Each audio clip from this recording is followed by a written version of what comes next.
So, good evening, everyone, and good morning to LH in Iran. And it's wonderful to see everyone from so many places. So, here we are. So, we'll do a half an hour of meditation, and I'll give perhaps a half an hour talk. And in preparation for the meditation, I want to say that many years ago, when I was a new meditator, maybe at the age of 20, I read a book called Zen Mind, Beginner's Mind by a Zen teacher named Suzuki Roshi. And in the book, many things struck a chord for me, but in the book, one of the things he said, that if you start to practice, doing Buddhist practice, doing meditation practice, doing mindfulness practice, when there's a crisis, then you're not going to be ready. That we should be practicing all along when things are relatively going well, so that when there is a crisis, when there is something big that happens, we're prepared. We have this inner strength, the capacity, the skills to be able to work with it. And meditation is one of those things that prepares us for whatever life brings. And it can be quite difficult at times what it brings. But sometimes it's useful to think of it as a preparation, and that when we sit down to meditate, even that sitting down and beginning is a preparation that makes us open, available, receptive, wise, equanimous, for whatever might come, that we have the capacity to meet it and be its companion, accompany it, be the witness, be the friend who can walk hand in hand with whatever difficulties there might be. So as we start this meditation, I'd like to offer to you as a preparation for what might come, either later today, tomorrow, but also what might come in the meditation itself. Who knows what life will bring in this context as well. So to begin that process, you can take a posture that for you expresses a capacity to be open and present, where a capacity to show yourself that you're here to attend, to be with yourself. Maybe imagining a friend who comes to see you at a time of when things are challenging. And there's a difference between the person just kind of collapsing in a very bad posture or sitting upright and just being there for you and really clearly showing in the body they're there for you and to be attentive. So taking a posture that shows your inner life, that you're here to accompany yourself, to attend, to be present. And sometimes it helps if that includes opening up the chest a little bit. And maybe there's a little bit way of pulling in the top of your spine so that your chest gets pushed outward a little bit. So the effort comes from the back, not from lifting up the chest, but opening it and kind of expansive feeling around the heart. And then softly closing your eyes.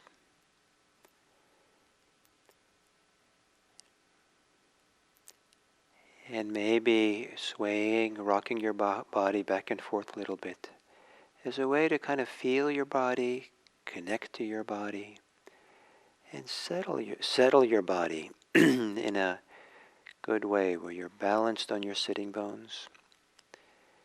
And this movement into the body, to connect to your body so the body can be ready for what's going to come, for the meditation.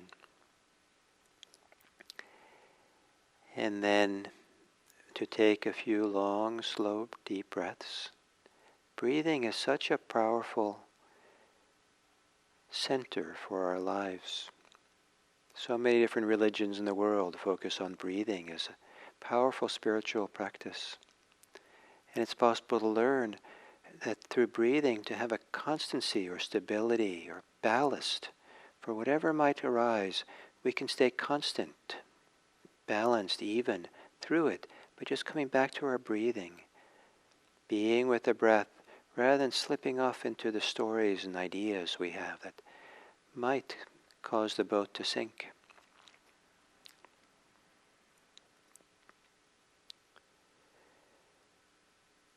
So then to let your breathing return to normal. And if it's easy enough to release some of the holding in the body, to let go. And partly letting go and relaxing the muscles of the face, the shoulders, and the belly is a kind of a way to make more space in your body, so it can be more soft and relaxed, more receptive, more able to be resilient and to be fluid with what comes. When we're tense and tight, it's more rigid and more fragile.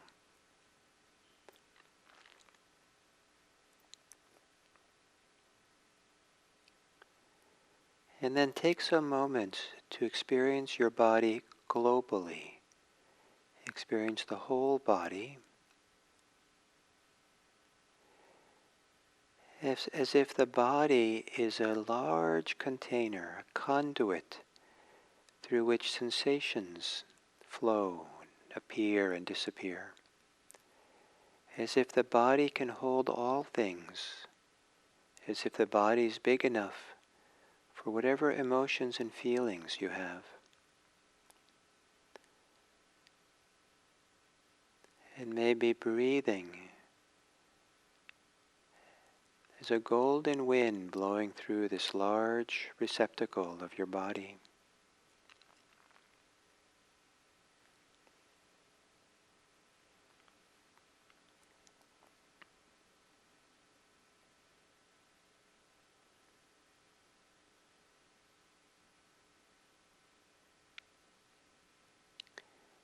And perhaps you can soften the thinking muscle. Relax in the mind. Maybe a global awareness of the mind that includes what's just beyond the edges of the mind, or the vast space around whatever we call the mind is.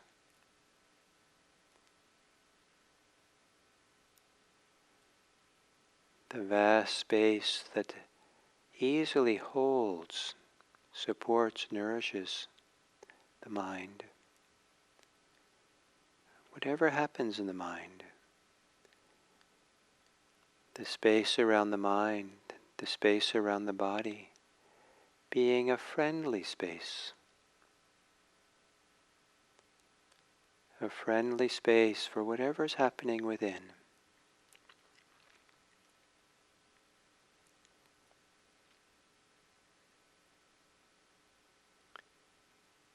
And then in the center of it all,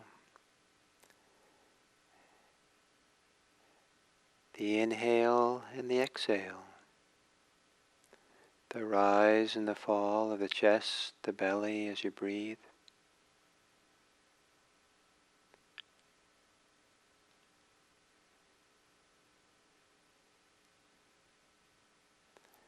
With the exhale being a release, letting go of all things, letting go of your thoughts, your holding, just letting go as you exhale. And as you inhale, to allow all things to be received. Let all things that you feel and experience come with the breath as you breathe in.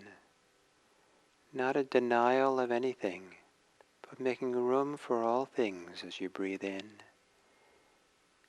and letting go as you exhale.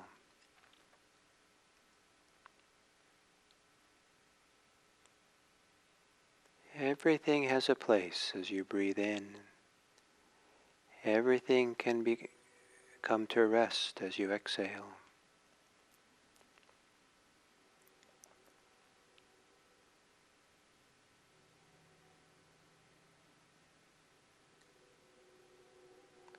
Receiving as you breathe in, releasing as you exhale.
As you exhale, letting the thinking mind become quiet, quieter.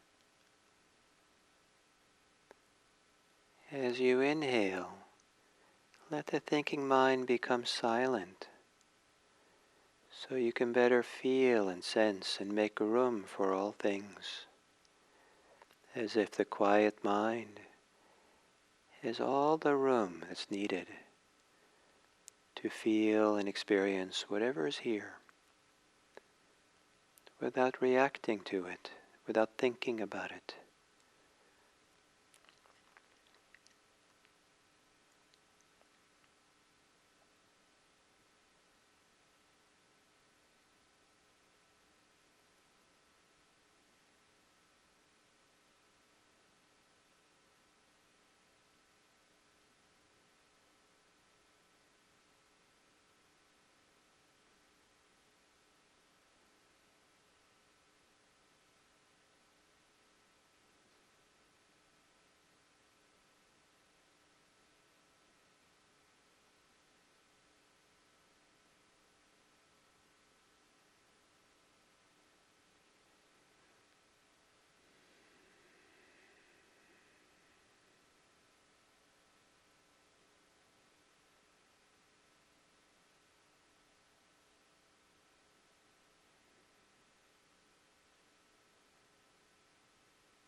being open to all things,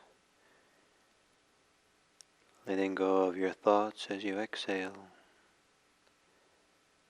receiving everything in the stillness and space, the friendly space around you.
And then as we come to the end of this sitting,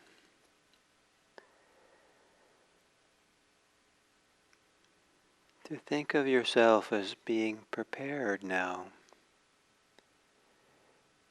so that you can live with the aspiration, the wish, to be a calm presence for others, that you can be their friendly companion, a witness, a support, someone who can accompany others in their challenges and difficulties, not to fix them, but to know that they're not alone,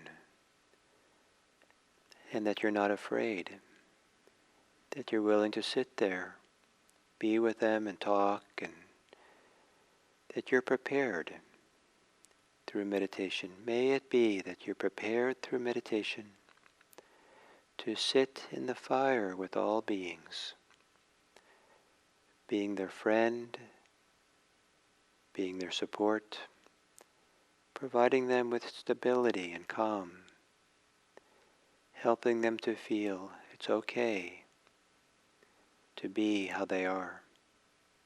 No conflict.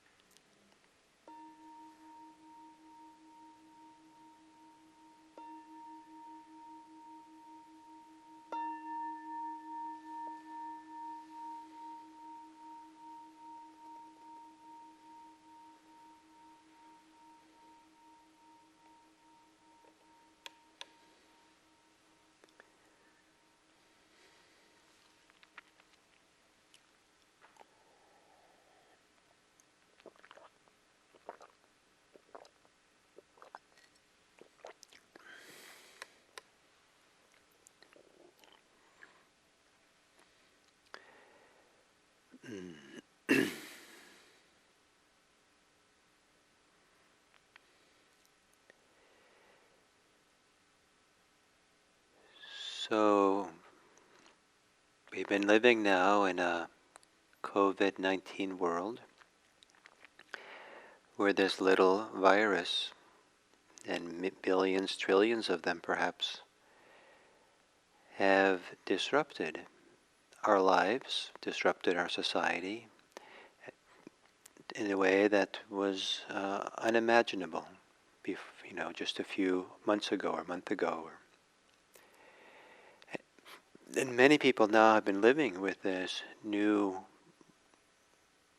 life for long enough now that for some people it's starting to wear them down, be tired, be exhausted from it, being impatient. And some people, it's bringing up all kinds of unresolved issues and challenges that have now kind of center stage. Difficulties at home, difficulties with work or without work, financial difficulties. And for some people, they're working extra, long hours, difficult hours. Some people living right up close where it's dangerous for them, dangerous for their health with the virus. And some people being sick, very sick. Some people dying. Some people knowing people who have the virus and who are dying or dead. People, doctors and nurses in hospitals who have been seeing a lot of death and a lot of exhaustion and a lot of suffering. So I hear now that there's a lot of people who are also in this challenging time who are grieving. Some people have been grieving for a while. Some people now are beginning to grieve because there's so much loss. There's so much that's changed and disappeared, for now at least. Some things have disappeared forever. And to have these week after week of a life with so much that we usually depend on and have for our lives and enjoy or live with, that we depend on, just vanish, disappear. Can bring up a lot of sadness and a lot of anger, a lot of grief. And that it might be helpful just to name that and to recognize grief. Grief is one of the great teachers. Grief is one of the primal conditions of human life. Sooner or later, it'll come and visit us in one form or the other. And there's also very deep, some people call it a core grief, that everyone carries inside. That when some of it has to do with our life experiences, some of it has to do with just the existential truth of life. That even if we haven't lost important things yet, we will. We will lose our life. We will lose the lives of our loved ones. We'll be separated from things we like and value. that built into this life is loss of one form or another, is things changing and becoming radically different from what they were before. And that things becoming radically different is challenging for people, the sense of loss and what's lost. And so I thought it was important to talk a little bit about grief and loss, especially because in the mindfulness practice, it's really presented, or it is in fact, a very powerful tool, very powerful support for some of the most challenging issues of a human life. That this practice was actually designed for these challenges, designed for the deepest existential challenges of human life. And we know that the story of the Buddha, that he started his path to his discovery of freedom in his encounter with existential issues of sickness, old age, and death. So, what is it that mindfulness can do to support us during this time? How does it help? What can it do for us? First, it helps us to be present for it and to see it for what it is. To really be able to have the ability to stop and really admit to ourselves or see or be honest what we're feeling, what's happening. And to be able to do it mindfully means to recognize it clearly, so clearly that there's some freedom in there. Not freedom from it like it goes away, not dismissive of it, but deeply respectful of grief. But still, being able to recognize it there, so in a certain way, we are not completely lost in the grief, but there is like we're our friend, we're the witness, a companion, so we can accompany our grief. So we bring the capacity to open to the grief, to allow it there. And it's remarkable that mindfulness is a practice, especially in meditation, that has the room, and we cultivate the ability, we prepare ourselves to allow the waves of grief, the tornadoes, the volcanoes of grief to come. It's nice to know that there's a practice where we don't have to live with the ideas to get over the grief or to fix the grief or be ashamed of the grief, but this is the time to let the grief have its life, to make room for it. But at the same time as making room and allowing for it, in that recognition and mindfulness, we are not collapsing into it. It's painful and difficult, but we sit upright and allow it to wash through us, wash through and experience it and experience it. One of the basic practice of mindfulness, of breathing, letting go of our thoughts, coming back and breathing, quieting the mind and breathing, is a very powerful in the context of grief, because what can make it unbearable, the grief, is when we continually tell ourselves stories over and over again of what we've lost, of what's going to happen, what's not going to happen, how we've been hurt, how we're angry, how someone has wronged us, how life is unfair.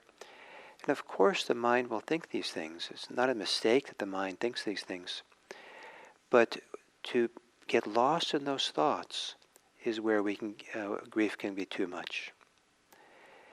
But meditation is to let go of those thoughts just enough. Or what I've done with that big grief, I haven't exactly let go of them because it asks for too much perhaps, but rather to compost the grief back in the body. To bring the grief and feel how it's experienced in the body. Feel how it is with the breathing. Breathe through it with the body. And I find that it's very respectful of grief to allow it to be there, but feel it in the body. Keep coming back. Let the body be the container. Let the body be what holds it. Even no matter how painful it is and difficult, trust the body. Feel the sensations of what's going on in the body. And that's a way of not getting the thoughts, the projections into the future, the stories, all that.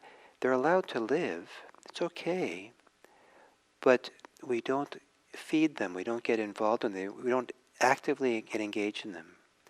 So to be able to recognize, oh, that's thinking. Okay, I'm thinking.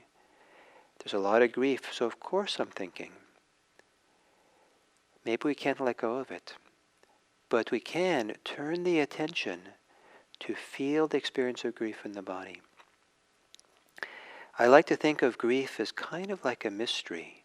It's something very profound in but human life. The stronger the grief, the more it represents the profundity of something inside of ourselves that really needs its time, needs to be seen, needs to be heard, needs to be felt, needs to be expressed in some way.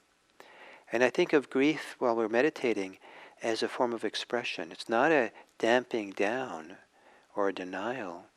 It's to sit still, to allow the volcano to flow inside, to just pour and pour, allow the tears to flow and to flow.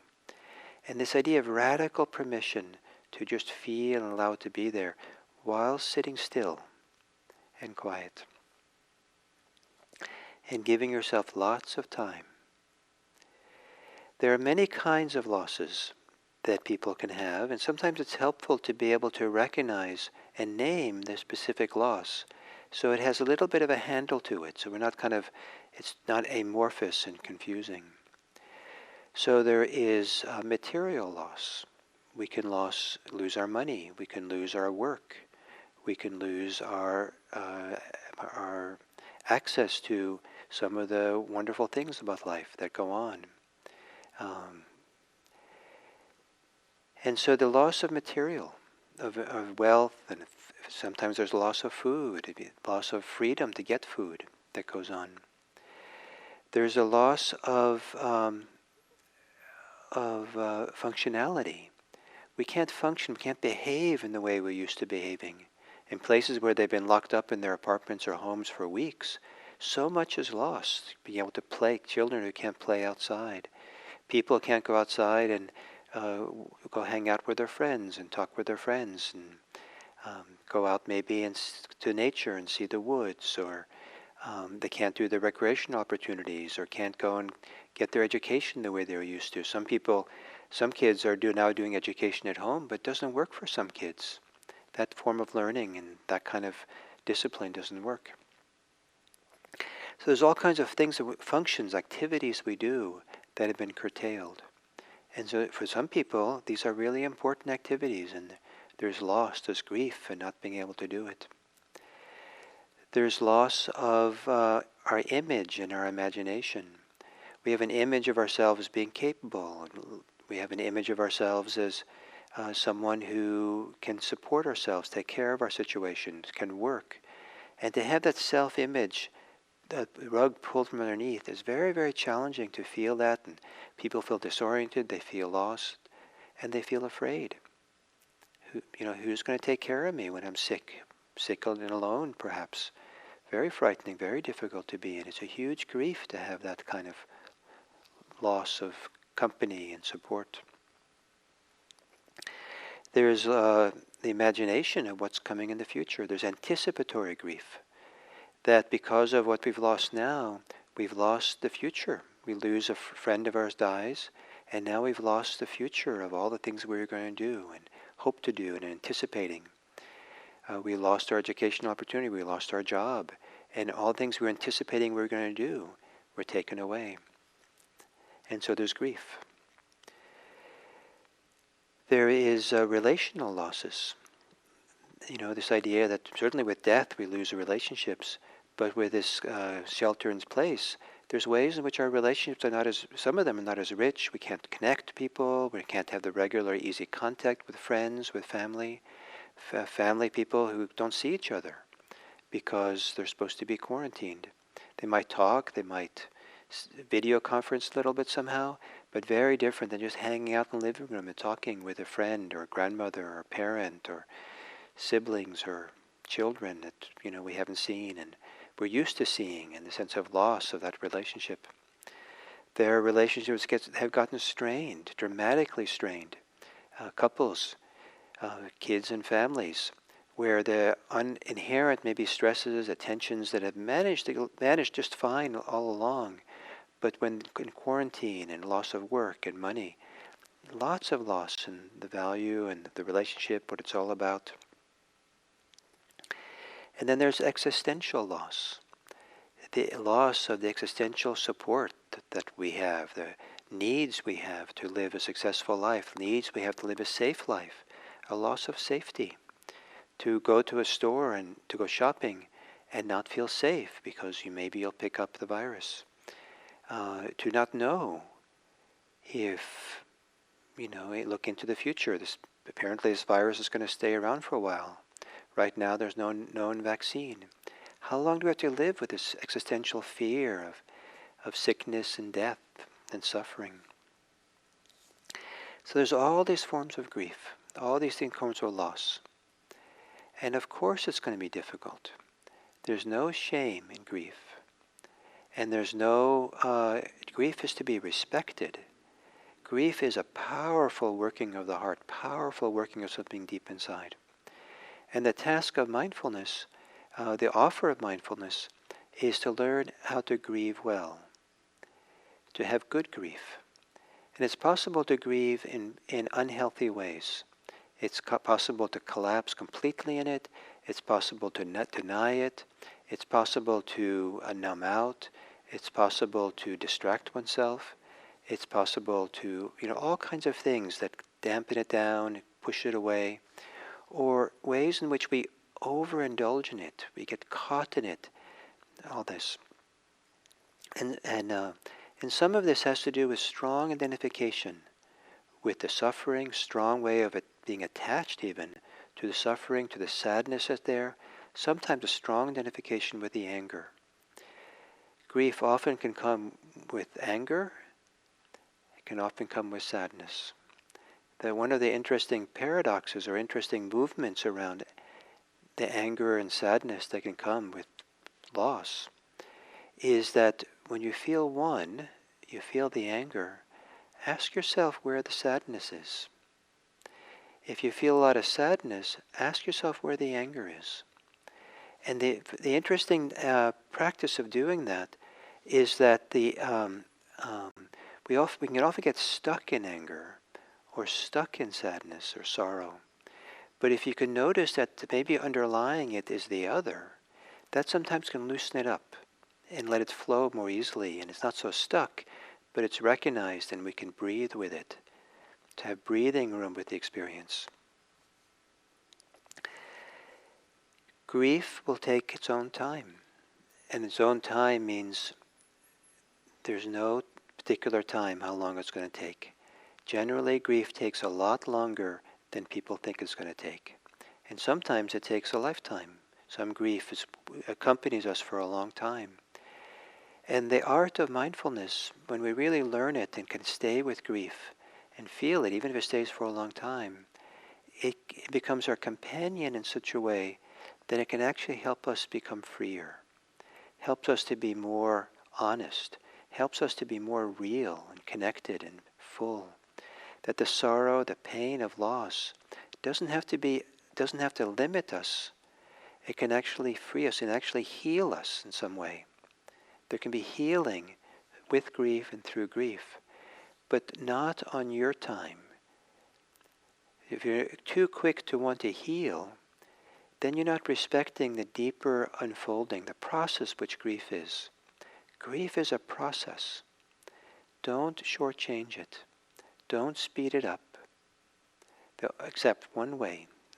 There's one way that I know that's a healthy way to let the process of grief to speed up, and that is to meditate. Maybe meditate a lot. There's something around being undistracted and remaining open and receptive and just coming back to the body over and over again. Things get composted, things get worked out, things get resolved, things get released in a much faster rate than if we go busy working around our life and being distracted and having to take care of things in our everyday life. The grief will still kind of wash through us. The grief will still take time. But it might take a lot longer to kind of go through the cycles of grief that we have to go through. Meditation can speed it up. Not that we speed it up, but we're just letting the system unfold and roll and move and move and move. So grief takes a lot of energy. People who, when there's a lot of grief, people can be really tired. It's hard to sleep sometimes. Puts strain on all kinds of other things. It makes the suffering of grief more difficult if we don't sleep. It's a difficult thing when grief is intense.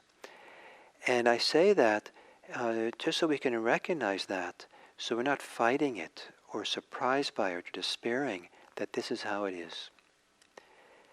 Whatever way it is, that's how it is now. Whatever way it is now. This is the experience of the moment. That statement, oh, this is now, is an antidote to the mind that has predictions. The mind that says, this means it's going to be forever.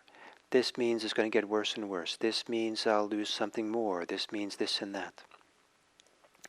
This is just now. And that's again back to mindfulness. Oh, let me feel this now. This is just the experience of now. Now. And it doesn't have to be tied to the imagination about prediction and what's going to happen. Grief is also a powerful teacher, a powerful event.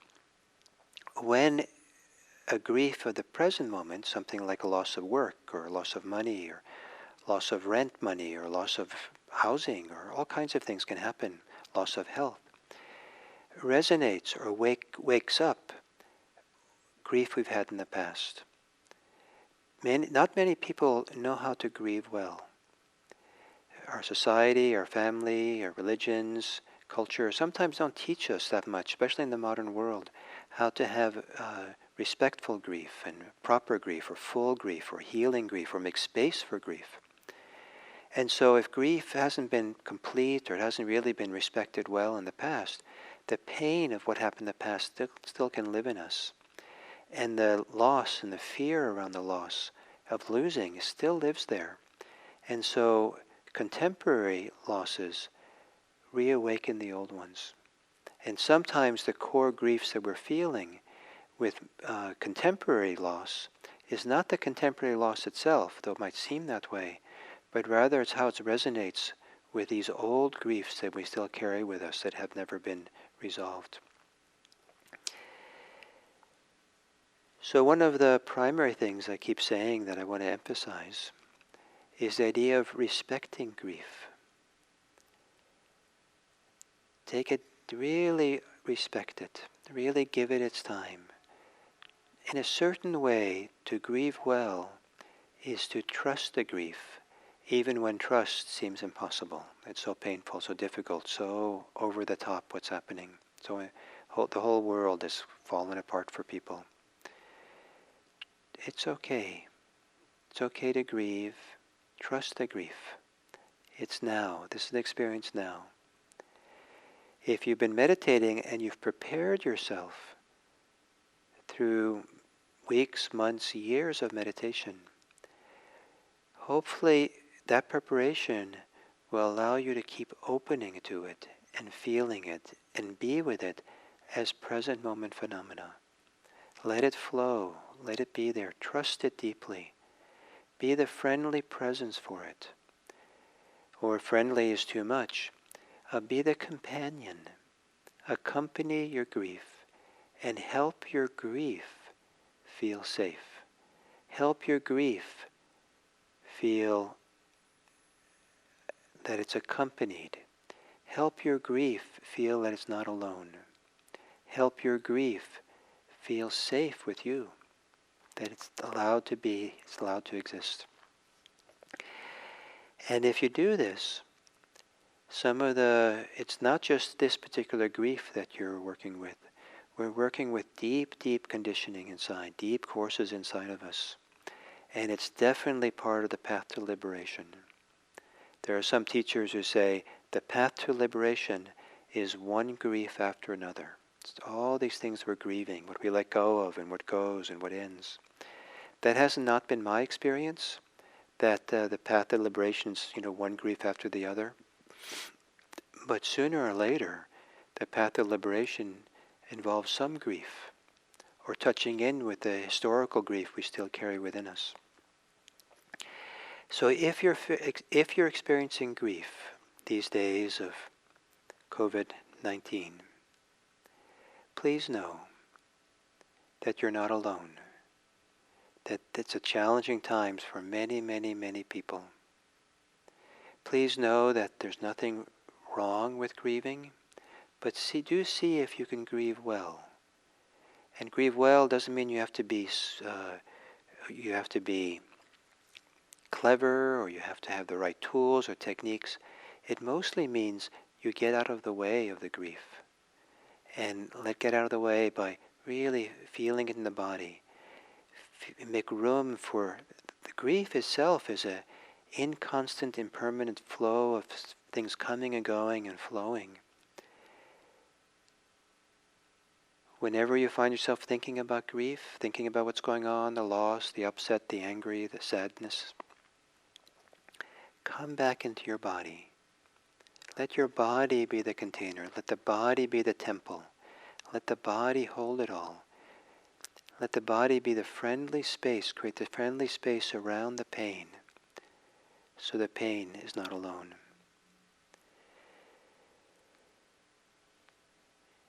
And